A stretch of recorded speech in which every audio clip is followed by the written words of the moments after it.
वहाँ पे एग्जाम के अंदर जब क्वेश्चन आता है तो वो स्टेटमेंट के बेस पे क्वेश्चन होता है, एंड वी डोंट नो कि हाँ इस क्वेश्चन के अंदर मुझे एलसीएम फाइंड आउट करना है या एचसीएफ फाइंड आउट करना है। इतना इजी सा क्वेश्चन एग्जाम में आया हुआ है। So first of all we should know कि हाँ एक स्टेटमेंट के बेस पे मुझे पता होना चाहिए कि यहाँ पे मुझे एलसीएम की रिक्वायरमेंट है या फिर मुझे एचसीएफ की रिक्वायरमेंट है। ओके एक जो दूसरा जो कन्फ्यूज़न होता है स्टूडेंट के माइंड में, पहले क्योंकि है ना जो अगर हमारे छोटे छोटे पॉइंट्स क्लियर है फिर तो आप कर ही लोगे ऑब्वियसली। तो अब देखो जब हम देखते हैं एलसीएम, ध्यान से सुनेंगे सभी, ध्यान से थोड़ा सा, जब हम बोलते हैं एलसीएम फुल फॉर्म क्या होती है? लोवेस्ट कॉमन मल्टीपल, है ना, लोवेस्ट कॉमन मल्टीपल। थोड़ा सा ध्यान से देखेंगे सभी यहाँ पे। When we talk about HCF क्या होता है आपके पास में? Highest common factor.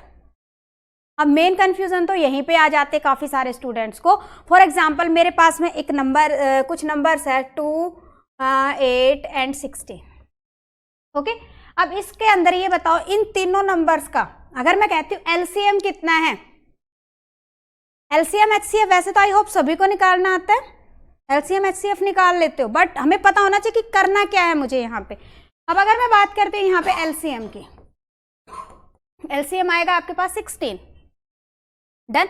And when I talk about HCF, HCF कितना आएगा हमारे पास यहाँ पे? 2।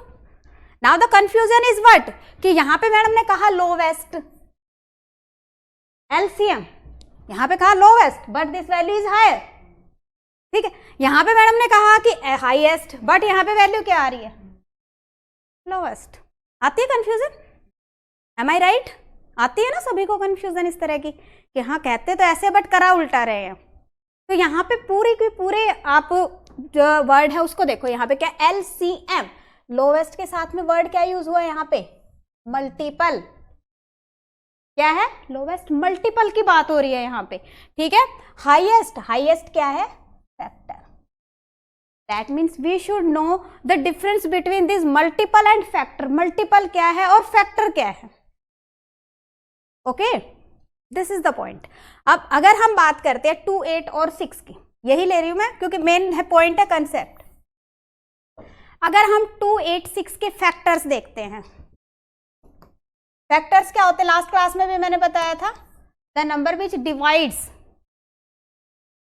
द गिवन नंबर, है ना।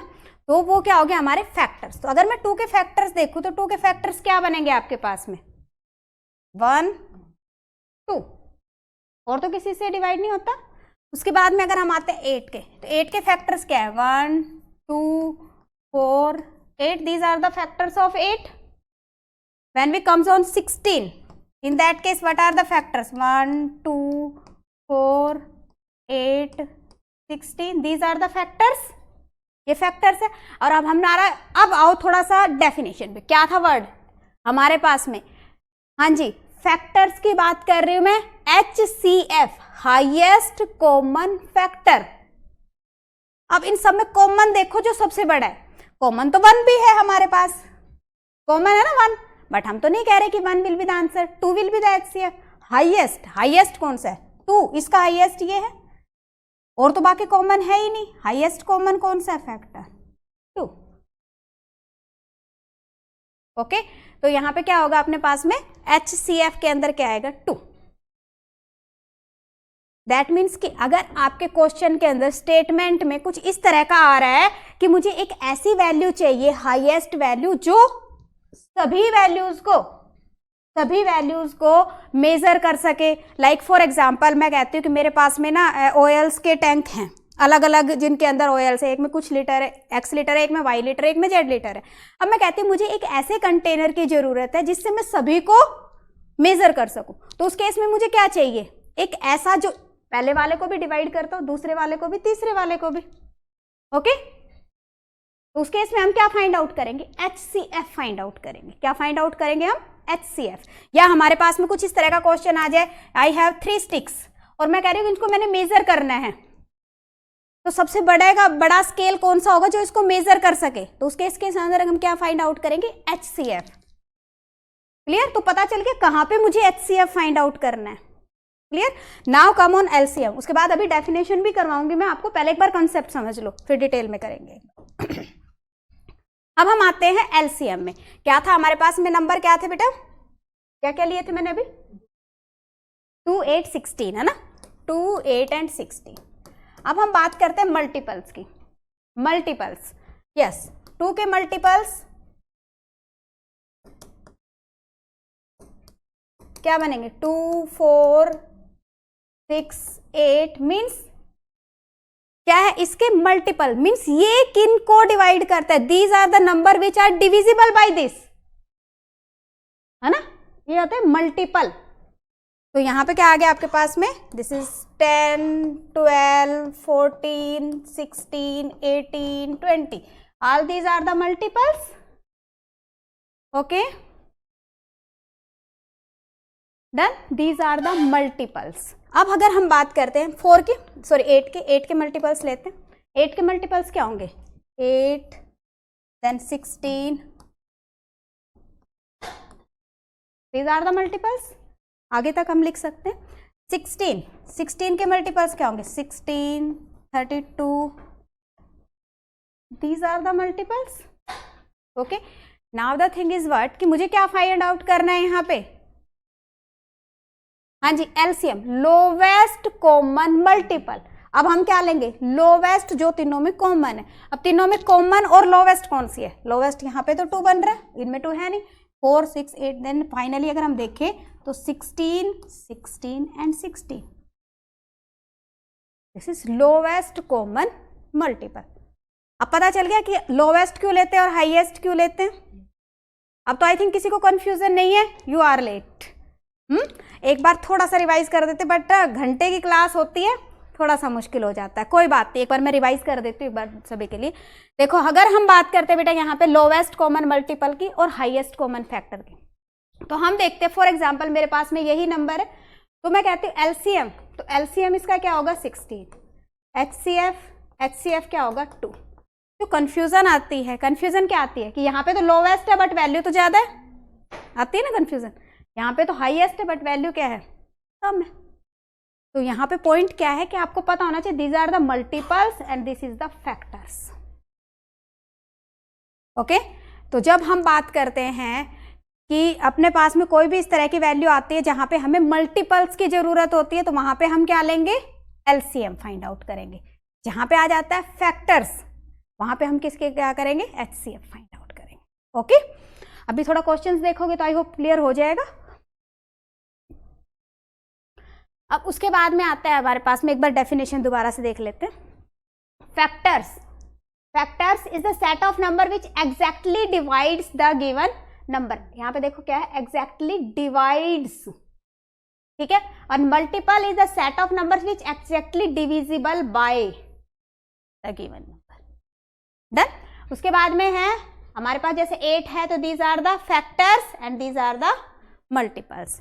And the second point is कि जो मल्टीपल होता है, multiple is always equal to और more than the given number, and factor is equal to and less than the given number.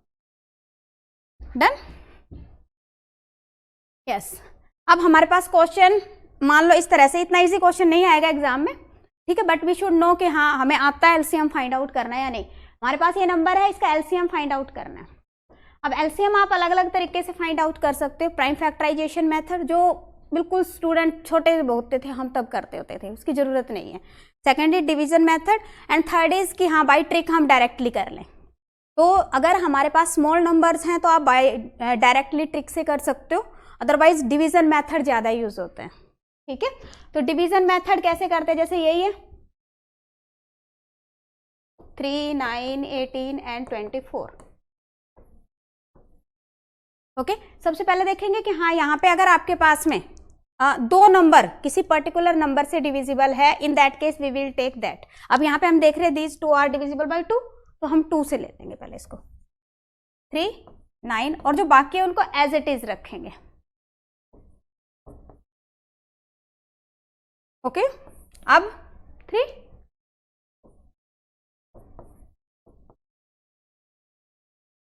कब तक चलेगा ये प्रोसेस? जब तक कोई भी दो नंबर किसी नंबर से डिवाइड ना हो रहे हो।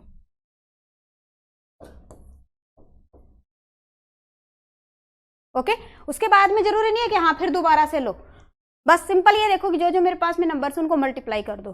2 इंटू 3 इंटू 3 इंटू 4, कितना आ गया ये आपके पास में? 12×72, 72, 72 will be the correct answer. Done. अब दूसरा अगर हम देखते कि कई बार चलो इस तरह से क्वेश्चन आ रहा है तो हम कर लेंगे, डन। बट अगर कई बार इस तरह से आ जाता कंफ्यूजन के लिए, इसके चांसेस हैं कि कुछ कंफ्यूज करने के लिए आपको दे दे, तो उस केस में अगर प्राइम फैक्टराइजेशन के फॉर्म में मेरे पास डाटा गिवन है, in that case when we find out the LCM, तो आपने क्या करना है, उस पर्टिकुलर फैक्टर की मैक्सिमम वैल्यू को पिक करना है। क्या करना है? मैक्सिमम वैल्यू को पिक करना है। डन। अब अगर हम यहां पे देखते हैं सेकंड क्वेश्चन अंदर मैक्सिमम वैल्यू तीनों के अंदर देखो, इसके अंदर 2 की पावर कितनी है आपके पास? 2 raise to power 3 raise to power 1। अगर पावर गिवन नहीं है दैट मीन्स पावर इज 1, तो मैक्सिमम पावर कितनी है यहाँ पे आपके पास? 3, दैट मीन्स एलसीएम के अंदर क्या लिखोगे? 2 raise to power 3। Now we will go for 3, 3 2 1 3। Now 5 raise to power 1 2 3 7, this is 2 7 1, so we will write 7।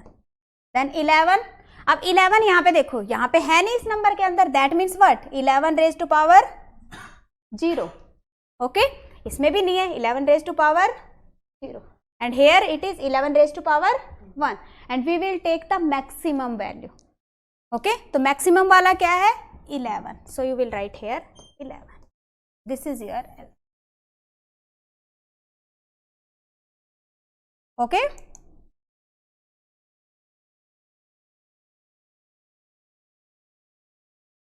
कोई कंफ्यूजन? एलसीएम में क्या लेना है हमने? मैक्सिमम पावर लेनी है। अब हम आते बाय शॉर्ट ट्रिक कि हाँ अगर मेरे पास में ये वाली नंबर ही गिवन है और अब मुझे इसको डायरेक्टली करना है, छोटे छोटे ही तो नंबर है, कोई ज़्यादा बिगर नंबर है नहीं, तो हम डायरेक्टली भी कर सकते हैं इसको। तो जब हमने डायरेक्टली करना है तो उस केस में कैसे करोगे? ये वाला पॉइंट हो गया सभी का, रब कर दो। ओके नाउ शॉर्ट ट्रिक, ये तो पता चल ही गया। इस नंबर पे आते हैं। Always remember that the LCM is always maybe it is equal to the highest number or more than the highest number। okay अब यहाँ पे LCM 3 नहीं हो सकता, 9 नहीं हो सकता, 18 नहीं हो सकता। the LCM may be 24, LCM may be some multiple of 24। okay so we will go for the last value। okay if 24 is divisible by these, you will check with these value। अब देखो 24 is divisible by 3, yes we know। 24 is divisible by 9, no, keep कर दो वहीं पे। now go for the next multiple of 24, 24 2 is 48, 48 से check करो, 48 is divisible by 3, 48 is divisible by 9, नहीं आ रहा, छोड़ दो। नेक्स्ट पे जाओ, 24 3 is 72, 72 से चेक करो, 72 is divisible by 3, yes, 72 is divisible by 9, yes, 72 is divisible by 18, yes, that means LCM क्या आ गया आपके पास? 72। Simple, clear? तो डायरेक्टली कर सकते हो, हमें वो इतना कुछ करने की जरूरत नहीं है। अगर हमें लगता है कि हाँ जो नंबर्स गिवन है उनको हम डायरेक्टली चेक कर सकते हैं।